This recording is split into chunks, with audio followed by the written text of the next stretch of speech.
Welcome to Sabbatical 101. My name is Bethany Walensky, and I'm an associate professor at Michigan State University. I had a life-changing sabbatical, and I'm on a mission to help fellow academics do the same. This podcast is a resource for all things academic sabbaticals. Each episode will provide you with inspiration and insight into the sabbatical planning process, regardless of your institution, discipline, length of sabbatical, or where you plan to sabbatical. I'm so excited to have you along for the ride. I think it's really appropriate that we're kicking off the podcast with this conversation with my former colleague, David Stroop. If you've ever heard me talk about my sabbatical, then you've heard me talk about David, although you might not know his name. David came back from his sabbatical just as I was starting to plan my own, and his sabbatical inspired me to think differently about my sabbatical, and ultimately led me to do a sabbatical in France instead of Tanzania. David had an amazing year-long sabbatical with his wife and daughter in Florence, Italy. You're going to love hearing about it. All right. Hi, David. Hi, Bethany. It's good to see you. Good to see you too. I'm so excited to talk with you about your sabbatical. I've been looking forward to this conversation because, as you know, your sabbatical was the inspiration for mine. I've been planning to go to Tanzania for my sabbatical. But I remember when you gave your sabbatical report during a faculty meeting after you came back, I thought to myself, like, I want David's sabbatical. We tell everyone that everyone should go to Italy. That was my sabbatical. Everyone should go to Italy for a sabbatical. Yep. Totally. So I didn't go to Italy, so I didn't take the same sabbatical as you. But what happened is your sabbatical really inspired me to think differently about mine. So, so thank you. And I did think of you when we were in Italy during my sabbatical for vacation. Excellent. Over a good glass of wine, I hope. Yes, of course. So just to introduce you a little bit, you're an associate professor of STEM education at the University of Utah, and we were colleagues at MSU, of course. Could you just say like a tiny bit about your research focus so we can kind of situate you in the world? Yeah, you bet. And we were good colleagues in Michigan State for a long time. And I miss you. You should come visit. So I do sort of three big things. I think about how science teachers and students negotiate science communities and classrooms, and I pull from a lot of history and philosophy of science lenses to do that. I think about how teachers, both pre-service and in-service teachers, learn to do their work. And then I think about me as a teacher educator, and I think about the opportunities that I design for pre-service teachers to learn how to do equity and justice science teaching. Okay, great. And so you were at MSU for how many years? And 10 years, so 11 years. 2013 until 10 years, until August 2013 to August 2023. Okay, and now you've been at Utah for, is it 2 years already? Or 1 year, starting second year, 1 year. Okay, 1 year. Yeah. So, and today we're talking about your sabbatical, which was your first sabbatical post tenure, correct? Yes, correct. Okay. Great. Yeah. So I want to dive into the sabbatical, but first I know you have a family. And so tell us a little bit about your family, because they were obviously implicated and I think willing participants in the sabbatical. So this is an important thing to talk about. So my wife's also a professor. She's a historian of Mexico and she does a lot of gender studies work. I have an older daughter, Emma, who's currently a senior at Brown and does international policy things. It's very cool. My younger daughter, Zoe, is about to start her first year of college. She does singing and songwriting. But at the time, so I was eligible to go on sabbatical right after tenure, right? So you put in your tenure stuff and then you get tenure and then you're eligible for sabbatical. At the time, my older daughter, Emma, was a sophomore in high school. And so she told us, we talked about it as a family about whether we wanted to do sabbatical. And Emma at the time asked us not to do sabbatical while she was in high school.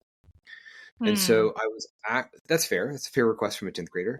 So I was actually overdue for a sabbatical when we did ours. Overdue, I could have taken one, but put it off for a few years.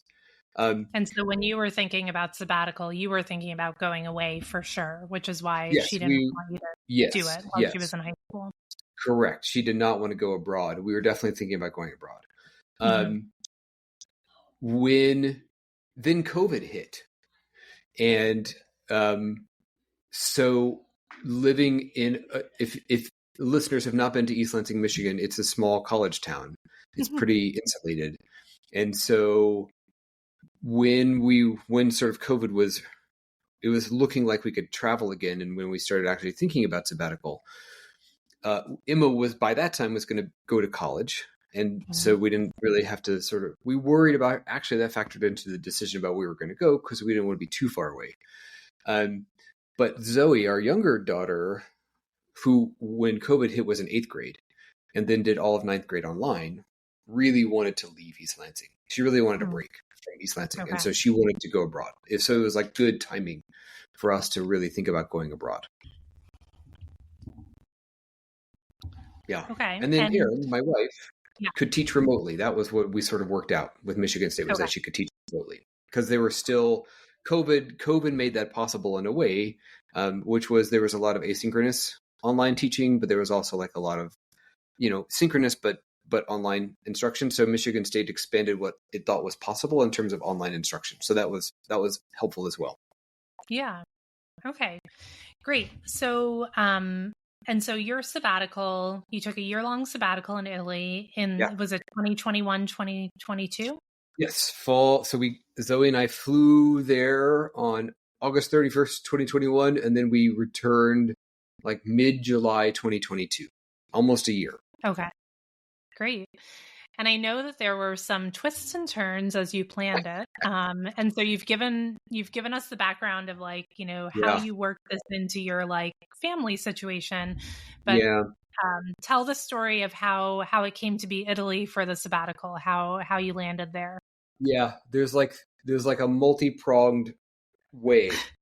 This is maybe the best. I don't know. Everyone probably has a sabbatical story at some point about this. So I initially applied for a Fulbright, to go to Edinburgh. And that's a very long process to apply for, and you don't hear back for a long time. And so we didn't really hear back until April 2021.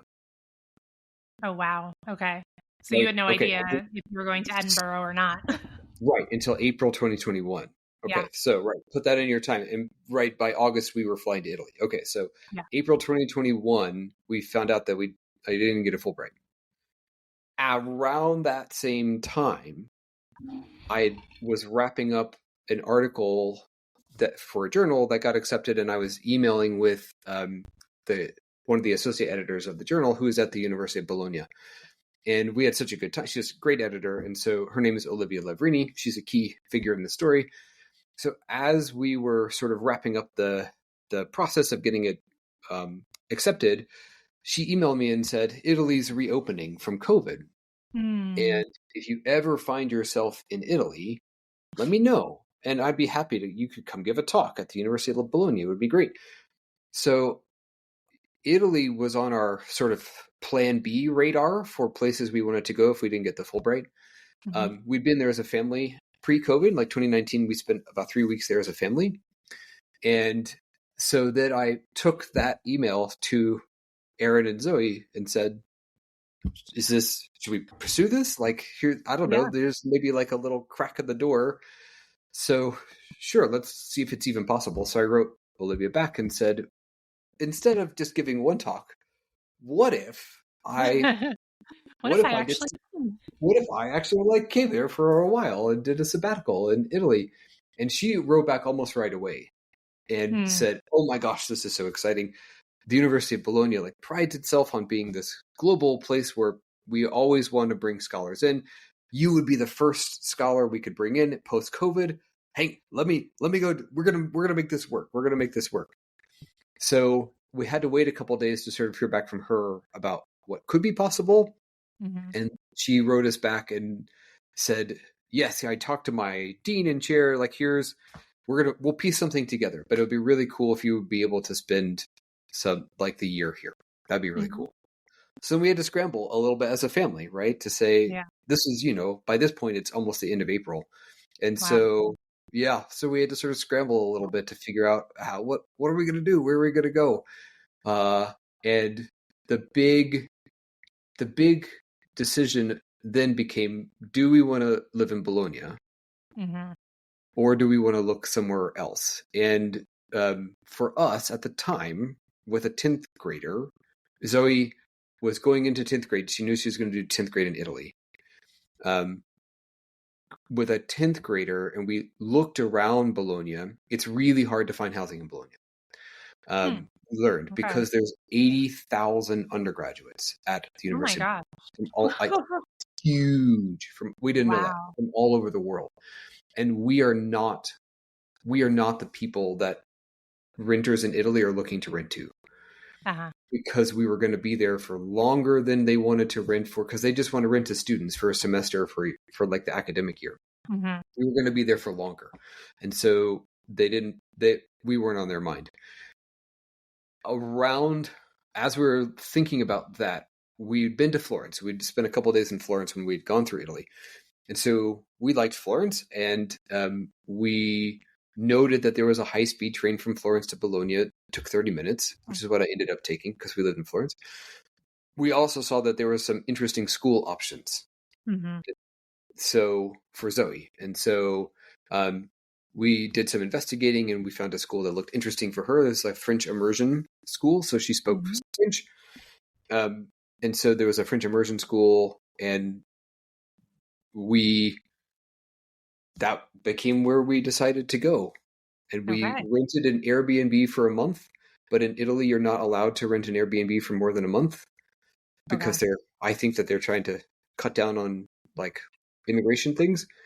So we went there knowing we would have to find a different place to live for the rest of the year. And so one of the first things we did when we got there was like find a rental agency that eventually helped us find an apartment for the rest of the year. Yeah.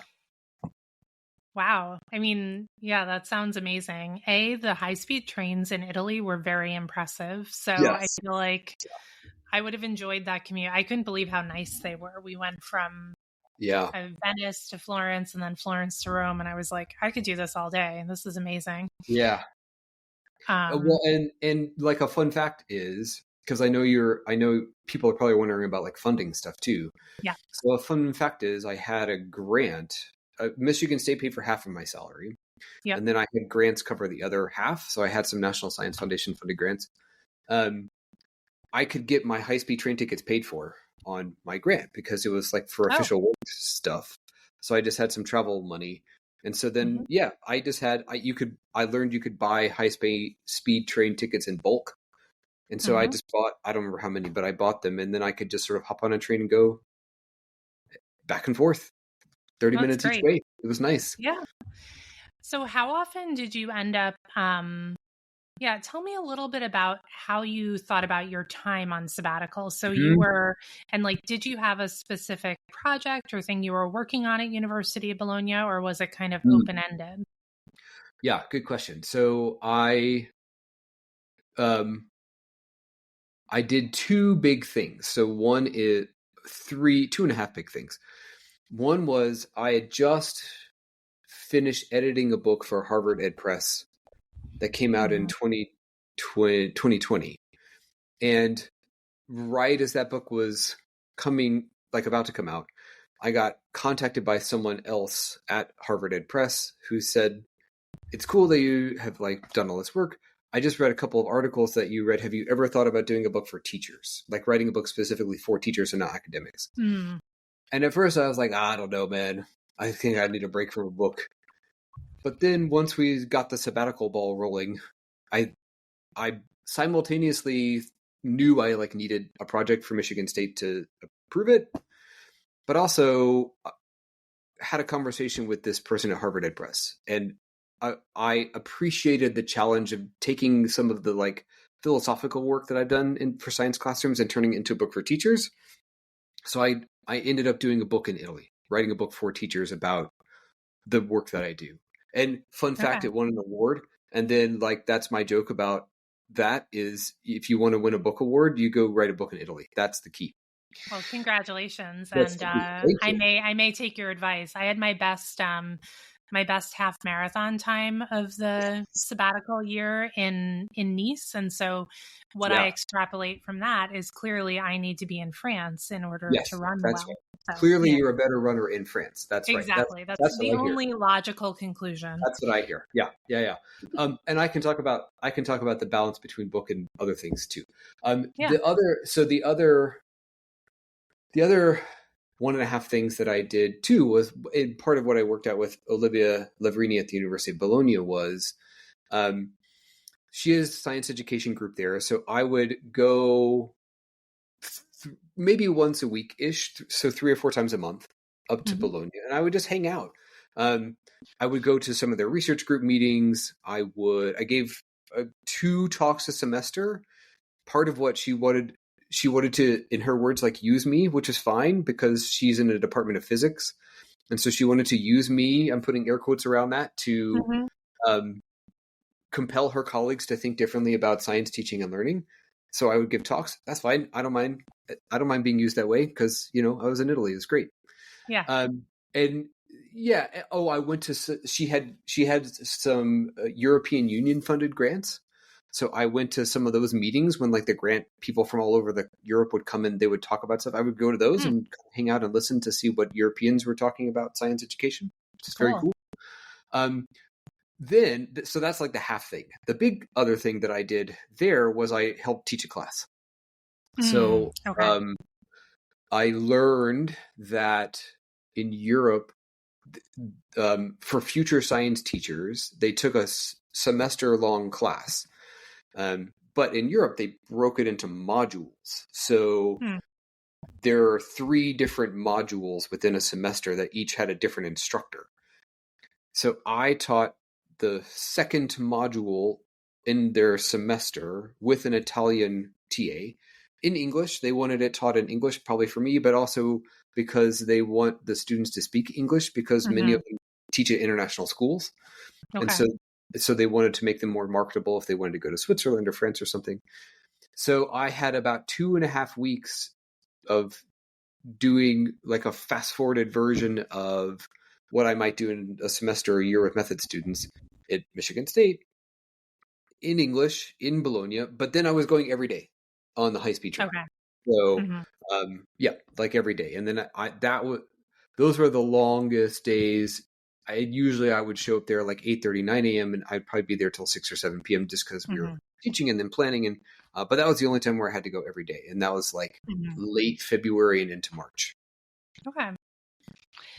So it sounds like you had these 3 things, or like 2.5 things that you were working on. So, and one of the things that I've been talking to people a lot about is like, how do you find that sweet spot of how much work you're doing on sabbatical and not being, for many people, by the time you get to sabbatical, or I can speak for myself, I was so burnt out and overwhelmed that I really needed to change my pace and not focus on work so much. Could you talk a little bit about that? You mentioned when we were talking before we started recording that you also use sabbatical as a time to reset. So say a little bit about that balance. Yeah. I think we probably do ourselves a disservice as professors by not taking sabbatical sooner or more often. And I was talking with another one of our Michigan State colleagues, Nirul Shah. He's on sabbatical right now. And now he's at the University of Washington. And I sort of described it to him as you don't know how busy you are as a professor until you're not. And like, you don't know how much you do until you don't do it. And I remember the build up to sabbatical, like maybe the semester before we left, I'm pretty busy and pretty productive as a scholar.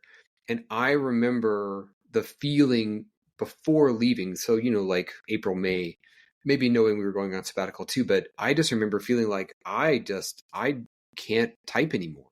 Like I can stare at my computer. I know I need to put in a proposal for conference, but like, I can't physically type. I think my brain is tired.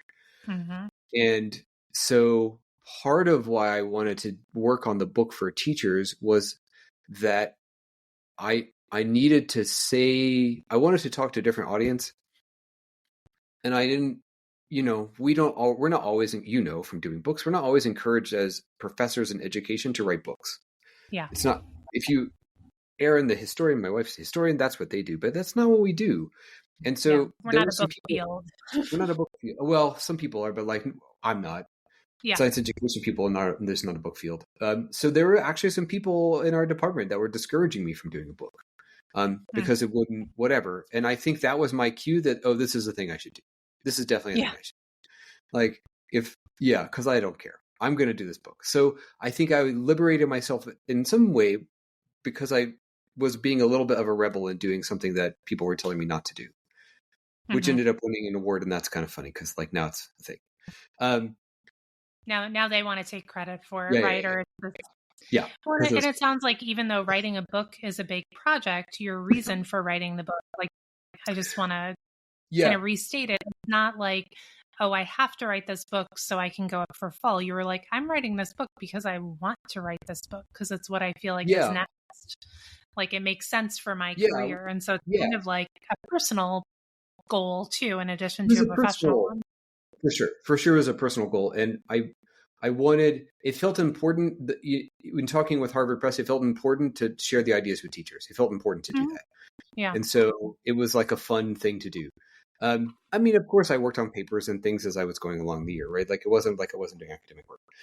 But I purposely worked in the morning. I purposely did some typing in the morning, and that was it. Every day my goal was like I kind of mapped it out actually. So I knew they gave me an approximate number of, like, we wanted to be about 150 pages or something. And so I kind of mapped out, like, if I work for an hour or two every morning and I write I don't know, a couple paragraphs a page, I don't know, I could send them if I did that starting in September, like when we got there, and I kind of sent them a chapter a month, basically, a chapter a month for revisions. By the time I get to like April, I've sent them the book, and then I have a month or two to revise it, and then it's due, and then that'll be it. And so I just said, like, I'm gonna write for a couple hours every morning, and then I'm not gonna write anymore on the book. I'm not. After lunch, I'm not doing it. Yeah. And then if I don't do it, I can work on it tomorrow. But it became a really good way to pace myself and say, like, I don't have to finish a chapter a day. I don't have to finish this much a day. I'm going to do whatever I can do in the morning. And then we lived around the corner. Our apartment was around the corner from one of those huge, I don't know if you went to one in Florence, like a big open air sort of market, where they had all the fresh food. So we lived around the corner from one. And we would ask Zoe so often, before she went to school in the morning, what do you want for dinner?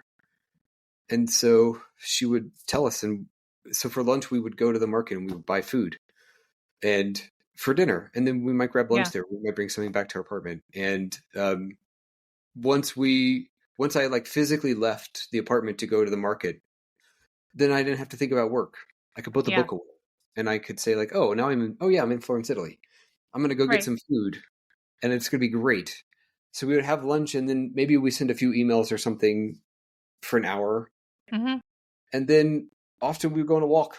Yeah. We had a dog, as you might ask about. We took our dog with us. So we would take our dog on a walk around the city. And in Italy, as you saw, they have water fountains everywhere. There's like public water fountains. So our dog memorized where all the water fountains were, because he would want to drink out of them. And so we got to know the city really well. We would go exploring around. We would just walk around the city. And then we would try and be back when Zoe got home from school. We would hang out some, and she would have homework, but we would hang out some, and we would cook dinner. And then I'm a nighttime runner. And so I would go running along the Arno River in Florence in the evening. And then I'd come back, and then I might do some work, some email or some academic-y things. But by then, because I hadn't been doing it all day, I was like kind of ready to do it. Yeah, that was nice. The other so that was like the actual work I did. The other big thing that the advice, especially I got from my PhD advisor, was as you mentioned, like, you're going to get a lot of offers to do stuff, as we always do. Serve on an NSF panel virtually. review this article, be part of this conversation. And the advice was just say no to everything. Don't review any. Categorically. Just basically a categorical no. Like, don't review anything. Don't agree to this meeting. Remove yourself from all committee work. That's possible for you to do. The only committee work that I did was that I was asked to be on the AERA wide practice-based teacher or research practice award for the entire organization. I was like, well, okay, I should probably say yes to that. But that was it. That was the only thing I did. Yeah. Was I didn't review anything. I learned that you can go into journal websites and you can say when you're not available. So I just blocked off like August 1st, 2021 through August 15th. I was over a year. August 15th, 2022. I'm not available. Yeah. And I got emails from good friends of mine who are associate editors of journals. And they would say, who at a conference, we'll go have dinner, right? Like good friends of mine. Yeah. And they would say, oh, I know you say you're unavailable, but like, could you just do this? And no, right. It was really hard. I'm like, no, I hate saying this to you, but like, no, I have this principle, like, I'm not going to do it. And it was wonderful. It was really wonderful just to not review anything. Well, and I think it's really freeing to set that boundary and then just say, no matter what comes in, no matter who it is, no matter what it is, I'm just going to say no. And I think sometimes we get motivated by like a perception of scarcity or, oh, this could be something that really changes my career. Or it's like, no, we know we've been doing this long enough that these opportunities are going to come around again. And there's always going to be another paper to review, another committee to be on.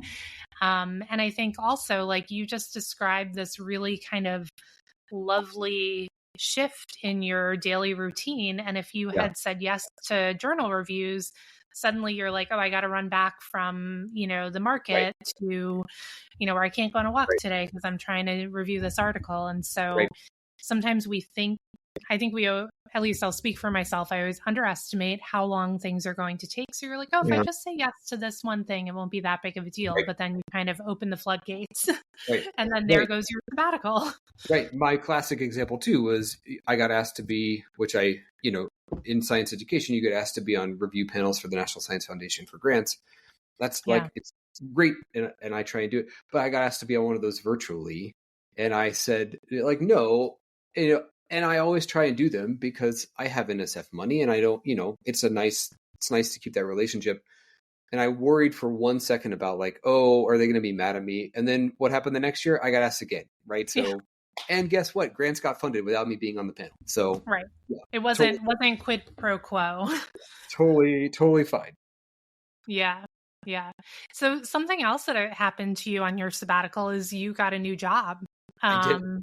You interviewed for jobs. So you were busy in lots of ways. Tell me a little bit about, you don't have to get into every specific detail of the process, but just like, what did you learn about like making a transition coming like in a sabbatical year and then coming off of a sabbatical year? Yeah.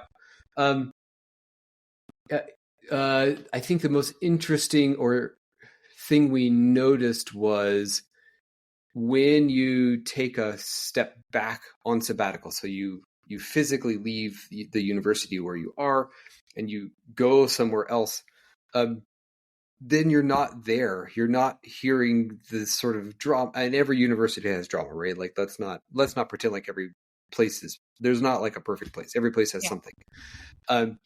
But when you're removed from the university that's granted you the sabbatical, then you can kind of take a step back because you're not living in it. The students aren't there. Your colleagues aren't there. Like I care deeply about the students, of course, but I wasn't there to hear sort of all the things going on. And then you get to walk around into the open air market, right? And you I don't know, you start asking questions about priorities and you start asking questions about, do I need to be at a specific place to do the work I want to do? Or by the time you get sabbatical, you probably have tenure and you're probably established in some way in your field. is my identity tied to a place, or like, am I a scholar of these things that I do, and could I do that work anywhere? Mm-hmm. And am I tied to a place? So, of course, we start asking those questions of ourselves as we're walking around in Florence, Italy. And then I got contacted by, as we all do, probably by the time you get tenure, like, you start getting contacted by people and saying, hey, we have this position. Would you be interested, or do you know anyone? So there were a couple that seemed interesting to us in ways, Mm-hmm. in part because of where we were in our careers. And so ended up moving to the University of Utah, which is where we are now. And I think the biggest thing to navigate was then, every university might have a different policy, but Michigan State's policy was, either when your sabbatical ends, either you have to come back for a year, Mm-hmm. when sabbatical is over, to, like, because you were gone for a year, so you, like, owe us a year of stuff. Or we learned that if you get a new job, if the new job will pay for your salary for the year, then you can just go there. They pay MSU off so that you can go. I like soccer. I'm a big soccer fan, and so it's like a transfer fee, right? Like, Yeah. we'll buy out you from your contract or whatever, that they can just come right away. So I personally think that, for good reason, Utah was not willing to buy me out. Like, that's fine. Would have been money, but also I needed a transition year. I think it was actually really helpful. Okay. Everybody knew that I was leaving Mm-hmm. at the end of that year, students included, and so it was a good off ramp. I think it would have been really jarring to have I came back from sabbatical, I'm going to pack up my office and go. Yeah. I think that would have been really jarring, and for me, and for, like, students especially. Sure. So in college, like, I still have ongoing research projects. I still have NSF grants at Michigan State, so it would have been Yeah. really jarring for colleagues as well.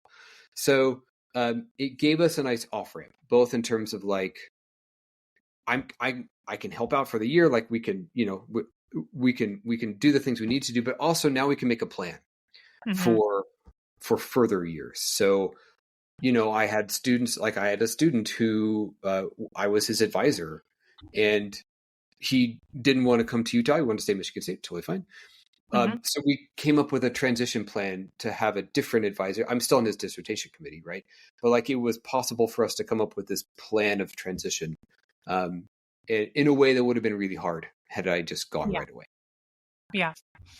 Yeah, that makes sense. And I think, I find it's funny that we kind of both earn a sabbatical and then have to pay it back, but that's maybe a different conversation for a different day. But I could see I appreciate how I think one of the benefits to being able to go abroad for your sabbatical, and I know that that's not the case for everyone, but I can identify with that. It just gives you a different perspective on, your life, your priorities. And I think you're right. Kind of, even if you're, I guess, a way that you could approximate that, if you're unable to go away for your sabbatical, is just being away from your institution as much as you can, to kind of see it with fresh eyes or see new possibilities. Not that everyone needs to change their job, but just kind of, to make sure you're in the place that's best for you and your people. The nice part, if you're not able to go abroad, the other thing that we did in Italy, but that anybody could do anywhere too, is for funny visa reasons, which we can talk about if you want to, but, like, for funny visa reasons, Aaron and Zoe were in limbo for a lot of the year, Mm-hmm. in terms of a family visa. So we basically couldn't leave Italy. They couldn't leave Italy. I could, but they couldn't. So fine, we'll just take a train somewhere every weekend. We went somewhere every weekend. We just went to a new town and just explored. And I feel like, even if you can't go abroad on sabbatical, you could hop in your car or get on a bus or something and just go with your family, if you wanted to, just to a different town, just to look around on a weekend. Because if you're not reviewing, if you're not doing whatever, just go hang out. Like, we had a great time just sort of hanging out and seeing stuff. And then, that was hugely important for us. Was as wonderful as Florence was, because it was, but just getting out and seeing other things too. And that was was really nice. Yeah, and taking advantage of, being Even Yeah. if you're staying within Italy, just like the amount of things you can do just hopping on the train, it's With our dog, yeah. often. With our dog, because you can take Wow, your dog on a train in Italy. it's amazing. Buy a ticket for your dog. Oh, they need a ticket. Okay. They do need a ticket, but it's cheaper. And Yeah, yeah, but we all the time you go on trains and there's a bunch of dogs. cool.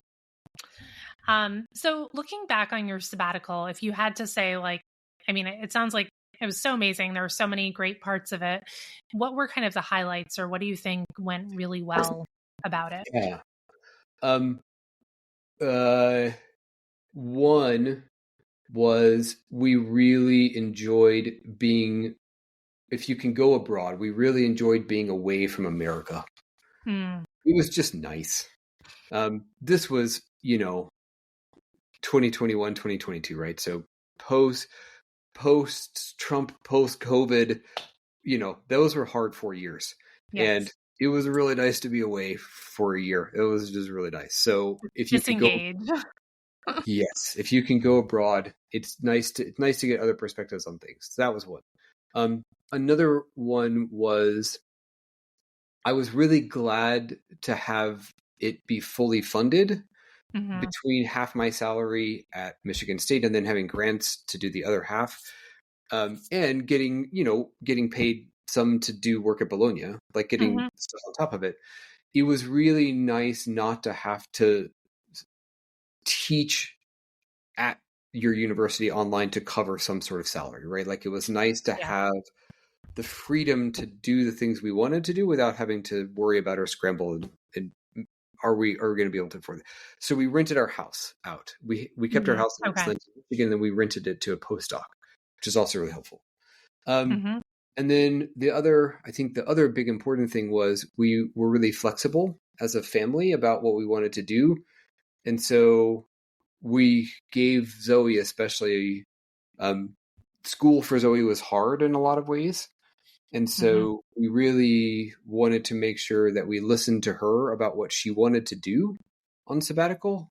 Where do Hmm. you want to go? What are some food you want to eat? Like we gave her a lot of voice in what she could have a voice in. And that was really great too, because then our flexibility allowed us to like do a lot of fun things. That if we had been like, no, you got to do this, I think that would have been hard. So, Okay. that was really helpful. And so how did sabbatical go for Zoe? Because I know sometimes, it depends on the kid. Like you Yeah. said, Emma didn't want to go on sabbatical when she was in 10th Right. grade, but Zoe did. So what was her Yeah. experience like? It was simultaneously good and simultaneously hard. Okay. Um, School was hard. You were just in France on your sabbatical, and we did not know a thing about French pedagogy, which It's is very really, different. really it different in like really, I would say, like malicious ways. And Mm, as someone who studies and works with teachers, it was very hard to watch your kid go to a school where she was initially excited to go, and then the teachers are just like cruel. They're like cruel, and ooh, okay. um, there's a lot of like public shaming about stuff. And eventually, we had to start going to school to sort of talk with the faculty about like, could you Hmm. not do this? Could you say something nice? And they would be very confused and would say, "But that's not French. That's not the French way. Like the French way is we kind of make fun of you until you get it." So that Oh, was hard. yeah. That was hard. That was an unexpected hardship. Um, Hmm. what was so that what was nice was most days of the week she would get a 2 hour lunch break. There was also like an espresso break in the morning. And so there was like a cafe across the street where they would go get an espresso. But there was also often a lunch break. Hmm. And so we would give her, here's 15 euros, go off. And so she made two good friends there who were also not from Italy. It was an international school, but it was a French school. So Okay. they would go wander the streets of Florence, Italy at age 16. And I mean, that was what an amazing experience. So when people would come Yeah. visit us, they would say, what's a good gelato place? What's a good panini place? And Aaron and I would have our answers, whatever, but we would say, you got to ask Zoe Yeah. because she's gone all over this town. She She knows knows all the everything. things. Yeah. And it was cool. I think it was cool to be like, I'm the Hmm. person who knows the most about Florence, right? Like, I mean, Yeah. Aaron and I did too, but it was cool for her to have that. Um, being a singer-songwriter also, she will say that it was a really good, hard experience that has given her a lot of inspiration for her art. Okay.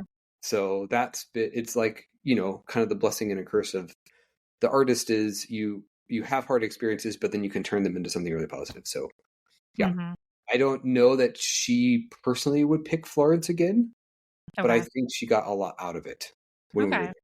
The other big thing that we enjoyed was leaving for her, especially going on weekends to other places. And then we had a lot of fun sort of exploring around. Emma, our older daughter, came twice. So she came during her winter break, which for her college was almost a month. And then she came when her semester ended for about 3 weeks. And we saved big trips. So we would go kind of close-ish by, like we could take a train and stuff. But when Emma came, we did big trips. So we went to Lake Como, which is in northern Italy, because she wanted to go there. Super nice. We did not see George Clooney. That's the question. We did not see George. We probably saw his house though. We went there, and then when she came over winter break, and Aaron's mom and stepdad came as well. We went south. We went to Pompeii, and we went to we went south. So we had 2 big trips when she came, and that's when we were able to sort of go a little bit further away. We did go one big trip was we went to Sicily and around for her, a break that she had, so that was fun. Yeah, we tried to get out and do stuff there. Yeah, I think, so the stuff about school resonates. Like, I can't tell you how many mornings we were dragging Clara, who was in kindergarten, kicking and screaming out of the apartment because she didn't want to put her shoes on and go to school. And then and they were at a bilingual school, so it was very much not a traditional French school, but towards the end, she said, "Can I just go to school in the morning and you pick me up for the French part? I just want to go to the English part." I was like, well, no, we're kind of going to the full day, but yeah, it's challenging. But I think what Daniel kept saying is, like, whenever we were in those moments, he said, this trip is going to age well. Like, we're all going to remember it really fondly. And I think ultimately, like, all, you have ups and downs even with your kids, even when you're at home, right? But even the stress that it put on them and the family, we all came through in the end, having learned some things, and everyone, now can't wait to go back to Bordeaux. So yeah, the flip side of that too is we know, because she asked to go, right? Like, we know that had we stayed in East Lansing, it would have been really hard. It would have been really hard. Like, we needed to go somewhere. So that was very helpful. Yeah. So before we wrap up, I'm curious, is there anything, so I assume you'll have another sabbatical at some point. Anything you do differently on your next sabbatical, or a goal you have for the next one? One would be to try not to scramble as fast as we had to scramble to get a visa to go. Oh, yeah. It was a little bit fast forwarded. And Italy, so our other sort of funny stories, like, Italy bureaucracy is slow. It's just slow. It's not Germany. Or that was the joke. The University of Bologna had someone who their full-time job was to help international people with visa stuff, because they have so many students and faculty. So he would joke with us that, like, if you wanted efficiency, you should have gone to Sweden or Germany, but instead you picked Italy. So the bureaucracy was like a little slow. And the European Soccer Championships were happening, and Italy was doing really well. They ended up winning the European Soccer Championships that summer that we were trying to get a visa. And so, you couldn't call on a game day because everyone was watching soccer. You couldn't call on a game day. So it was I think we would commit to a place sooner. Okay. Although it would be, we tried to commit, but we would commit to a place sooner and work on the visa to have a easier visa process for sure. That would be one thing. Another thing would be it was wonderful to be I think we would commit to this again. It was wonderful to be in a city that had access to transportation out. So we had a lot of affordances being in a city because we didn't have to worry about groceries or what. There was a lot to do in Florence. And then when we needed to go out, it was much easier to go out, and you could look at all the people sort of streaming into Florence, but you were on your way out on the weekend. So it was nice to have that. And And then, I mean, we joke with people, but this is real. Like we part of why we went to Italy was for the food. Yeah. I mean, why wouldn't you go to a place with good food, right? So I Yeah, think for our totally. next, yeah, we've started to think about. I mean, we haven't seriously thought about it, but we know another sabbatical is on the horizon at some point, and I think Hmm. we go to a place with good food for sure. Yeah, why I would wouldn't you? highly recommend France, and the visa Yes. situation was much easier to navigate. I will tell Okay. you that. That's Excellent. actually why a big part of the reason we went to France is we could get like a long stay tourist visa before Okay. we went. Um, it Yeah. wasn't simple, but we could do Yeah. it. We just had to go to Chicago for an interview. So Yes, right.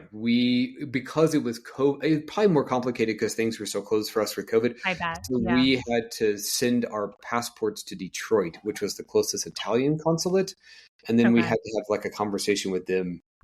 We had to find someone who would translate all of our things, and they wanted a marriage certificate and stuff, and we had to pay someone to Translate it translate all it into into Italian. Italian. Yeah. This whole thing. Yeah, that's with France. You also don't have to translate anything. So we were looking at Spain, same issue with Yeah. translating. France, you can submit everything in English. So, yeah. But these are all, yeah, these are realities. And this is why it's Yeah. so, I mean, I'm so impressed that you were able to find that out, like make the decision at the end of April and go in August. Like Yeah. that's Well, amazingly speedy. I mean, the huge piece of advice that we have is like, also when if you've sort of committed to a country or you think you're committing to a country, that's when, like contact a faculty member and Mhm. as early as you can and just sort of see what's possible. Cause I had actually had like an official appointment. I was like a visiting scholar. Hmm. So I had an Okay. office space, like I had official things, and they can help you navigate that. But again, Bologna had someone who helped us do visa stuff, and I know Michigan State has an office of that. I learned. So hopefully, if you like commit to a place, they Hmm. can help you get They can gears help turning you. on other things. Which if we had to do that on our own, there's no way we could have figured that out. Yeah. Yeah, for sure. Um, yeah. Well, David, it's been so fun. I feel like we could keep talking for I another know. hour because I have so many more questions, but I I know. know you have Well, things to do. we can do a Um, part two. We can do a part two. we can do a part two. Yeah, I really appreciated it. Really enjoyed learning more about your sabbatical, and it sounds amazing. And I can't wait for you for your next one. I bet it's going to I be know. Me even too. better. Me too. I'm excited for my next one too. Thanks, Beth. It's good to see you. It's good to talk with you. Yeah, thanks so much, David. I hope you found this episode of Sabbatical 101 helpful and inspirational as you think about your own sabbatical. If you want to read more about sabbaticals or get even more support for planning your own life-changing sabbatical, head over to my website, www.bethanywolinsky.com, to read my blog and for more information about my sabbatical coaching program.